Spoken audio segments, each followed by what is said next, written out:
안녕하세요. 피부과 전문의 조영민 원장. 원영신 원장입니다. 다름한 얼굴형을 가진 대표 연예인으로는 최근 블랙핑크의 제니 또는 에스파의 카리나, 그리고 박민영 씨, 우윤정 씨 등등 최근 얼굴이 작고 갸름한 연예인분들이 많아지면서 얼굴이 작아지고 싶어하는 분들이 많이 계실 텐데요. 그만큼 안면 윤곽 수술이 많이 알려짐으로써 수술을 결심하고 또 받으신 분들이 수술 후에 처짐, 볼페임 등의 고민을 가지고 저희를 많이 찾아주고 계십니다. 네, 맞습니다. 얼굴이 작아지고 갸름해지고 싶은 마음에 얼굴의 골격 자체를 줄이고자 받은 수술이 있지만 그만큼 수술 후에 살이 처지는 것은 막을 수가 없죠. 하지만 저희가 이 윤곽 수술이나 양악을 받아서 처진 분들의 고민을 특히 잘 해결해 드리기로 또 소문이 나 있는 리프팅 전문 의사 아니겠습니까? 그래서 오늘은 윤곽 수술, 양악 수술 후에 처진 피부를 보다 효과적으로 해결하는 방법을 알려드리려고 해요. 3개월 전후로 붓기가 어느 정도 빠진 이후에 얼굴 전체 라인을 디자인하여서 리프팅 시술이 가능합니다.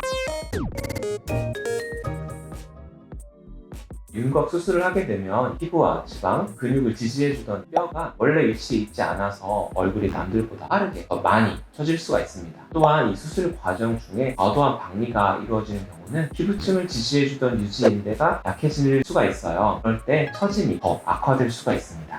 이 턱 라인 쪽의 피부가 처지면서 무게추 역할을 하게 되면 상대적으로 이 중안면에 있는 옆볼에 있는 살도 아래쪽으로 당겨지면서 상대적으로 볼이 패여 보일 수가 있겠죠. 이 광대뼈를 깎아내는 수술을 하는 경우에도 그만큼 볼륨이 사라지기 때문에 이 위에 붙어 있어야 할 피부가 아래로 처지면서 볼이 패여 보일 수가 있습니다.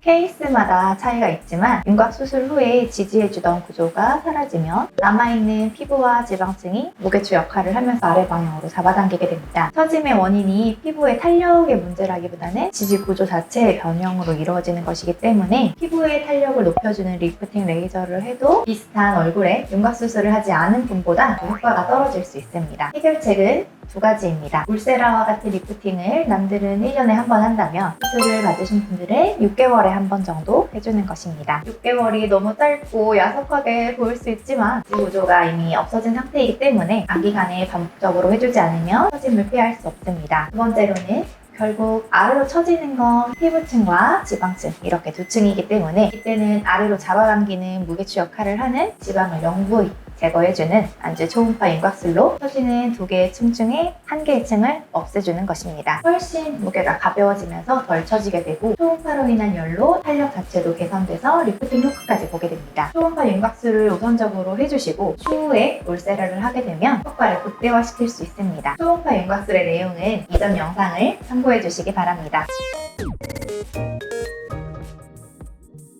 앞서 말씀드린 이유로 피부 전체가 처지면 앞 볼살이 처져서 팔자주름 더 도드라져 보이거나 턱 라인이 오히려 불룩해 보이고 이중턱이 생길 수 있고 피부가 늘어나 보일 수가 있습니다. 특히 노화가 어느 정도 진행된 이후에 수술한 경우는 피부의 탄력이 많이 떨어진 상태이기 때문에 처짐이 크게 느껴질 수 있습니다. 지방층이 두껍지 않은데 지식 구조의 변형으로 피부에 처짐이 발생한 경우라면 울세라나 티타늄 같은 리프팅 시술로 이를 개선시킬 수가 있습니다. 아까도 말씀드렸지만 구조적인 변형이 이루어진 상태이기 때문에 다른 사람들보다 더 자주 시술을 받아야 라인을 유지할 수 있을 가능성이 높다는 점 꼭 기억해 주세요. 윤곽 수술 후에 이 처짐의 정도는 사람마다 다르고 처짐이 생길 수도 혹은 안 생길 수도 있습니다. 또한 나이가 들면서 점차 노화가 진행되는 속도가 빨라지기 때문에 이는 수술로 인한 처짐이 아닌 노화로 인한 처짐으로도 볼 수 있습니다. 따라서 앞서 말씀드린 것과 같이 각자의 피부 타입과 피부 두께, 이 처짐의 정도 등에 따라서 적절한 시술을 진행하여 처짐 부위를 개선시켜주는 것이 중요합니다. 이번 영상도 유익하셨다면 구독과 좋아요. 알림 설정까지 부탁드립니다. 안녕.